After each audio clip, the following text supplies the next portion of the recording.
Hey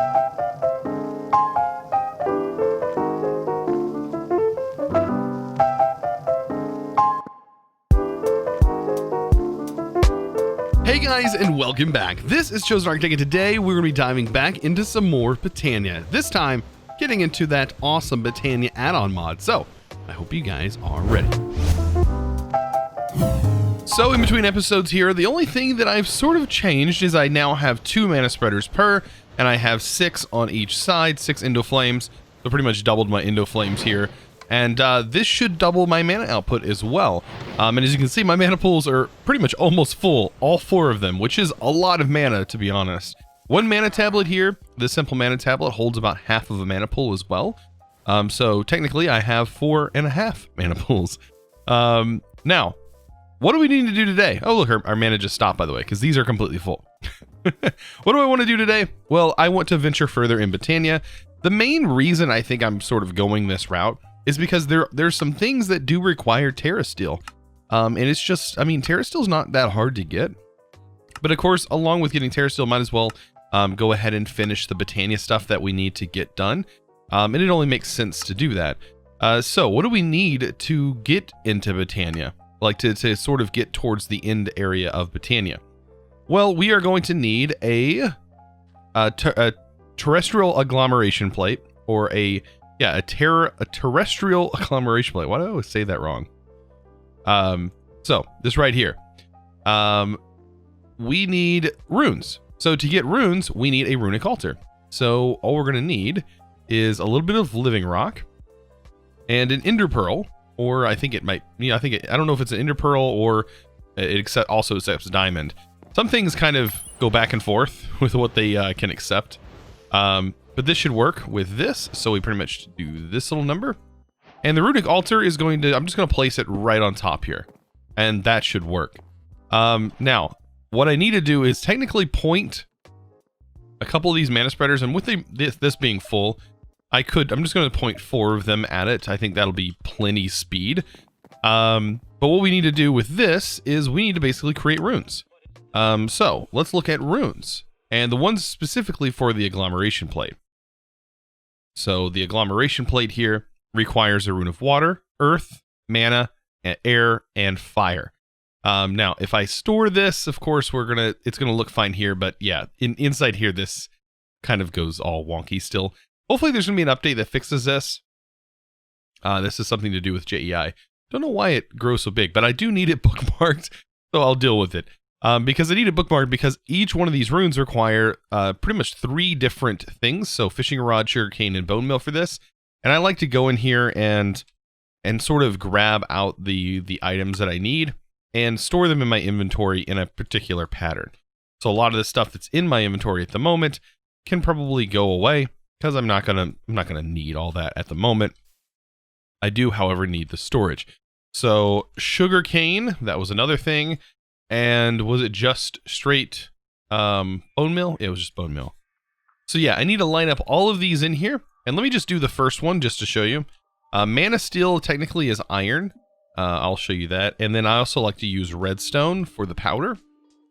If we toss one of these redstone in, if I can hit right, there we go. You see that turned into a piece of mana powder. Of course, the mana steel is the same, but it's iron, right? You can see right here. So with all these items, all we got to do is place them in here by just right clicking the ones that are required for the rune. There we go. And last but not least, this, and you're going to see, so long as you got mana going to it, you're going to see a little bar to the right hand side that's going to show you how quickly it's being done. And then once it's done, this is the part that kind of confuses some people. You can see it shows that you need a piece of rock and your wand. So you're gonna need a piece of living rock, and last but not least, you can right click the living rock on there or toss it on there, doesn't matter, and then you just click it, right click it with the wand of the forest, and there you go. You get yourself 2 runes of water.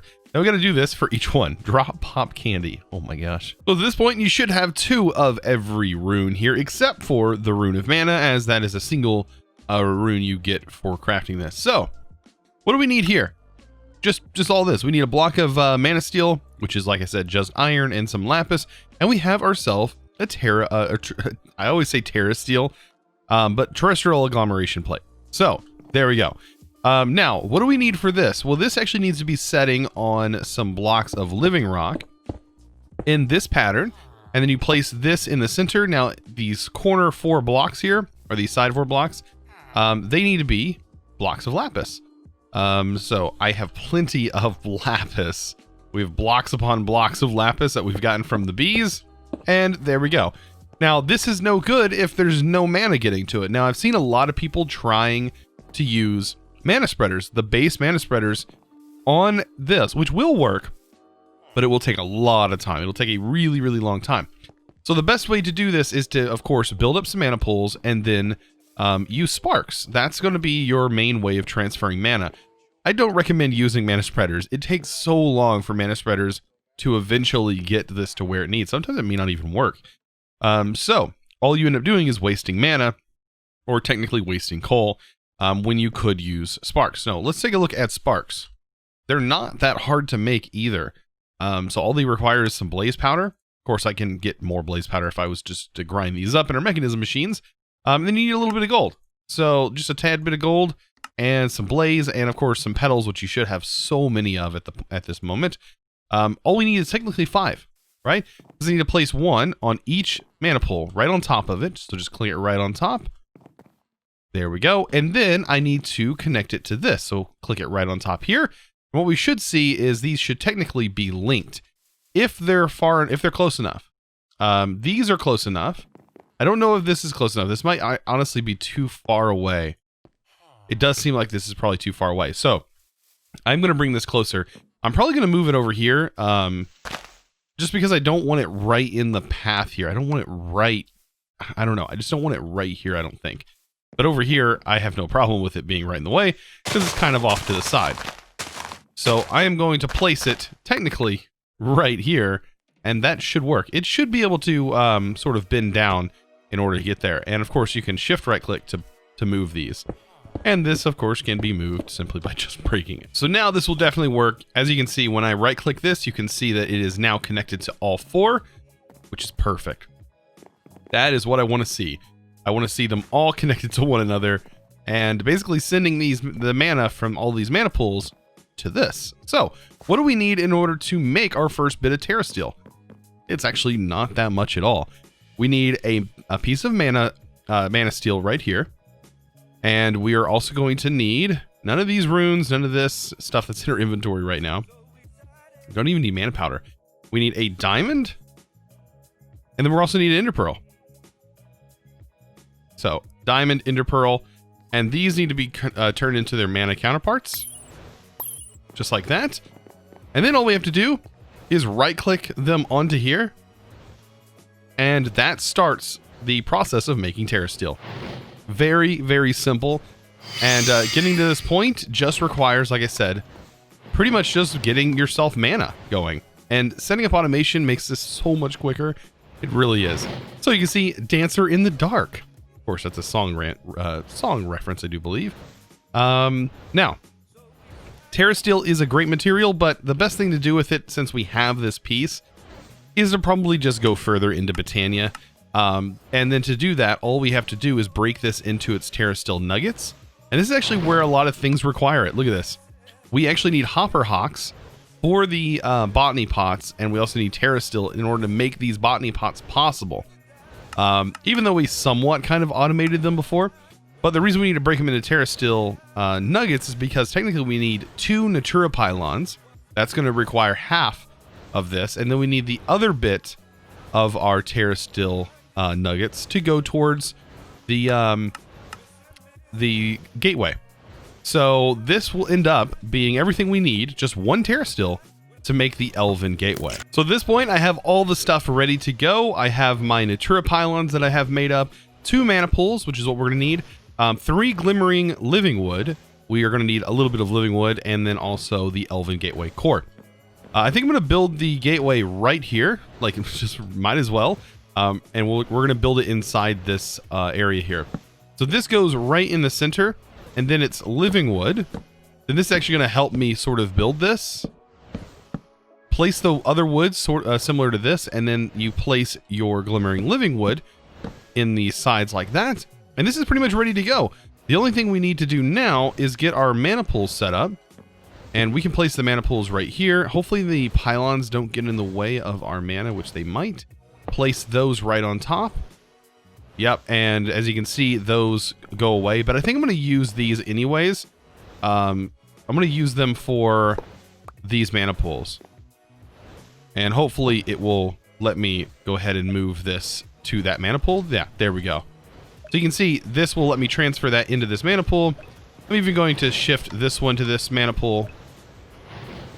All of these are going to get shifted for right now, just so we can fill these mana pools quickly, because they need to be roughly like a quarter filled on both of them in order to start this portal up. It's not a portal that we can go into, but it is a portal nonetheless. So I went ahead and used my mana tablet to kind of get these filled up a little bit quicker. But this, yeah, definitely works pretty fast. So to light this bad boy, all I have to do is right click this, so long as I have enough mana in my mana pools, which like I said is only about a quarter per pull.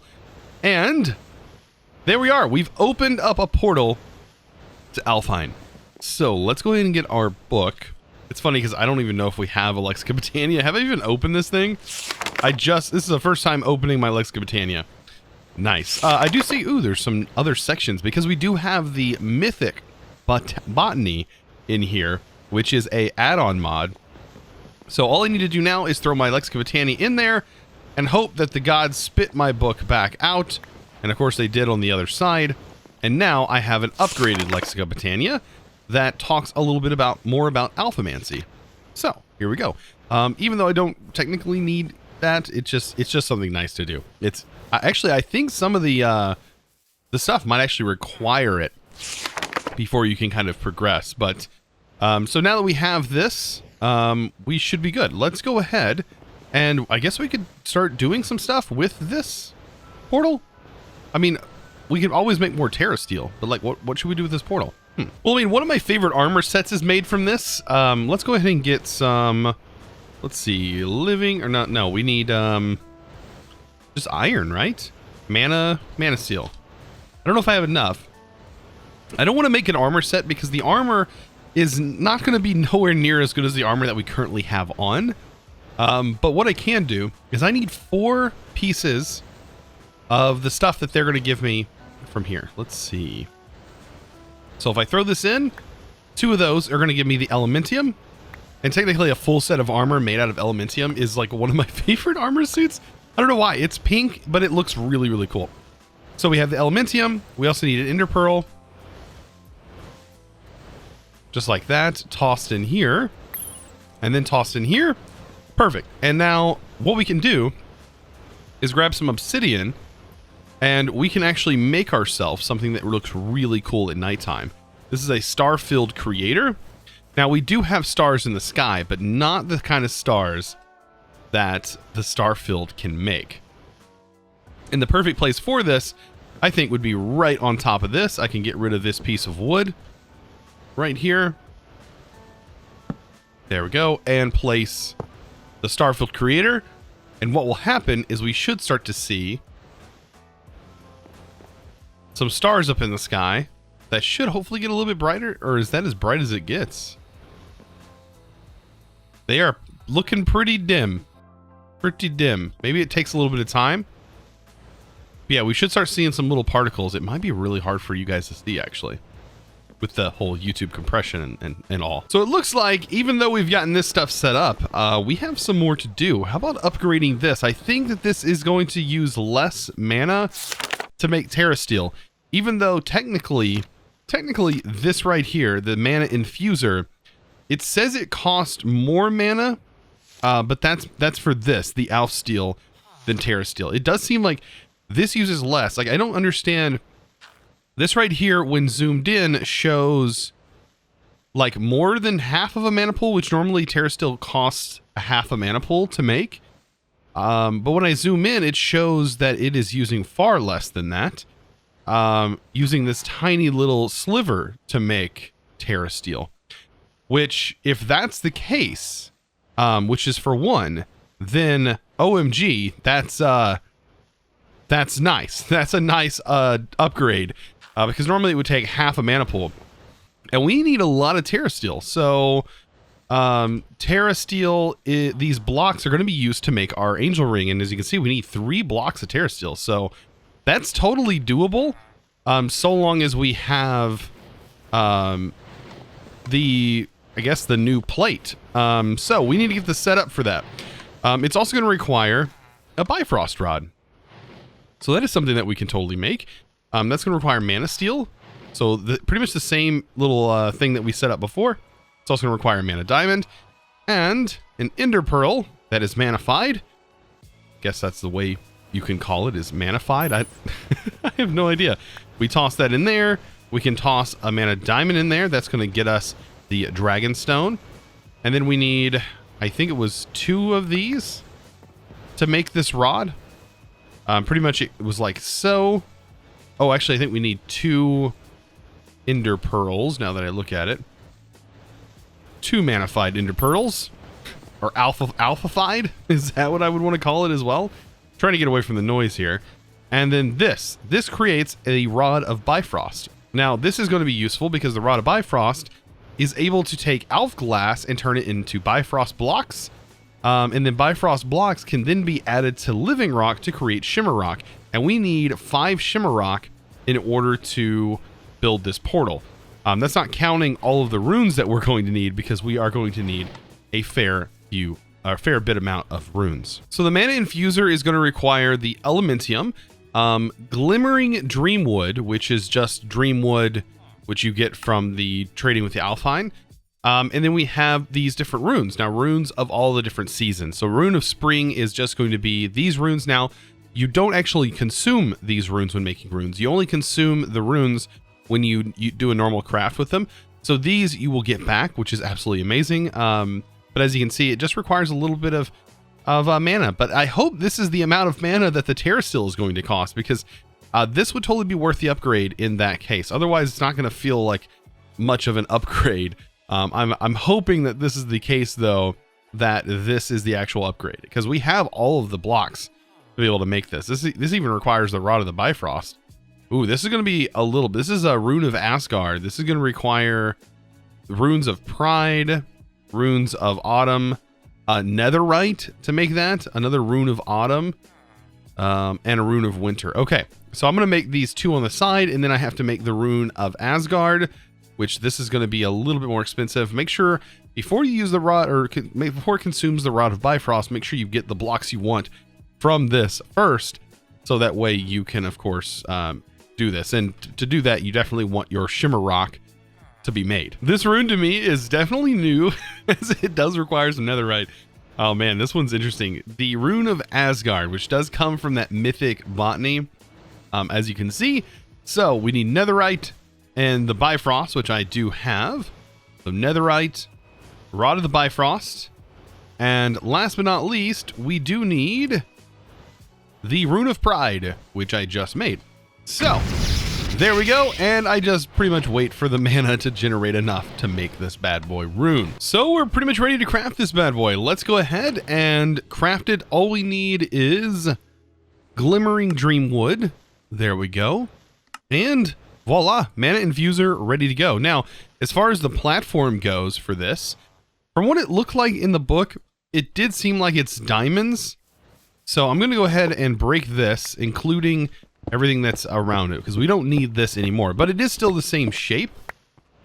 So, and it does function as far as hair still goes. I believe that was that was gold blocks that it needed. Then of course it needs shimmer rock, and then it gets the mana infuser placed on top. It also gets a spark, but we're going to need a dominant augment, is what it said on this spark, to be able to pull from here. It being dominant, I don't know why, but it does need to be a dominant on there, is what it said in the book.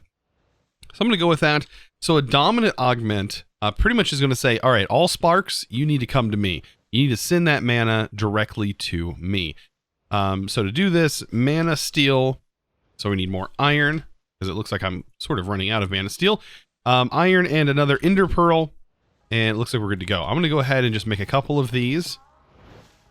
These mana pools are completely full. And here, there we go. This, we just need one, I think. Perfect. And that's pretty much it, I think, for getting ourselves the dominant spark. We need a fire rune. Of course, it's going to end up using our fire rune, and we can always take the dominant off of here, but as you can see, this is now a dominant. So what that will mean is these should now send the mana to this, even though technically when the other terrasteel agglomeration plate, or the terrestrial agglomeration plate, was here, it would automatically pull. This one, I guess, is a little bit different. All right, so with that, we should be able to make terrasteel a little bit quicker now. At least that's the goal. But that's not the only thing I want to do. I actually want to kind of upgrade my wand here. You don't have to do this, but it's kind of cool that we can actually use the Dreamwood here to make ourselves another wand. Like a wand of different colors. So let's go with orange, or petals.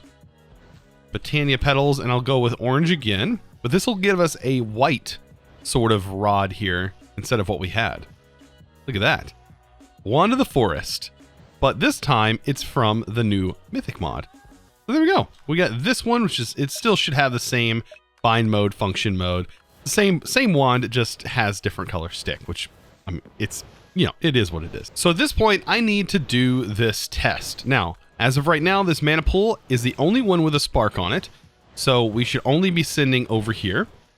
And none of these are hooked in, right? So the only pool that should technically be filling right now is this one, and which is good because I kind of want this kind of filling. This will kind of give me an idea of how much mana this is actually going to consume compared to before, because it would be half a mana pool to do this. So if I right click this on here and then I keep an eye on this, I should be able to see how much this still takes. Or does it take more? Because if it takes more, then I definitely don't want this setup. I definitely don't want to be using more. It already seems like it's using the same amount, if not more, which will be interesting. It's exactly the same. So, oh man, I thought I was getting a bonus out of this, even though this is technically something I do need. And it still works. Still works, don't get me wrong. Definitely still works, so. Interesting. I thought it was going to be less. The things in the book that talks about mana is just so confusing to me. Because I never know what it is actually going to cost. So in all these mana pools, just to put that in perspective, I had almost enough to make an entire block of terrasteel. So it is going to take a little bit of time in order to get all of that terrasteel. But along the way, of course, we're going to have other things that we can do while we wait for this. It'll be something that I just have to kind of get to every now and then. Now, as far as other things we need to do from Botania, of course, there is a boss battle that is going to have to eventually take place. And, well, yeah, we need to figure out when and how we're going to do that as well. So, of course, as always, I want to give a huge shout out to today's sponsor, and that is going to be Julian Mathis. Thank you so much for your patronage. I really do appreciate you. And all my other patrons. Plus, if you guys would like to be a patron yourself, of course, you can find that link down in the description below. Guys, absolutely amazing episode today. I hope you guys enjoyed the Botania so far. There's still some more Botania to come, as we do have a boss to fight. I don't know what all we're going to need to fight that boss. I don't know if this armor is going to work. There are like special caps and stuff that this boss does have. So like damage caps and things like that. So we can technically go in there with like the best armor in the world, and including like draconic, and we can still get our butt kicked by that boss. So it does matter kind of the stuff that we do in there. Hopefully we can maintain ourselves. We do have regen and a few other things that should help us, but you never know. So guys, I hope you enjoyed today's episode. If you did, be sure to click that subscribe button if you haven't already, and also give this video the biggest thumbs up you've smacked on a video so far. We're doing such an amazing job on this Let's Play so far. You guys, your support on these videos have been absolutely amazing, and I just wanted to say thank you. So I hope you guys will join me in the next episode, and I'll see you there. And as always, thanks for watching.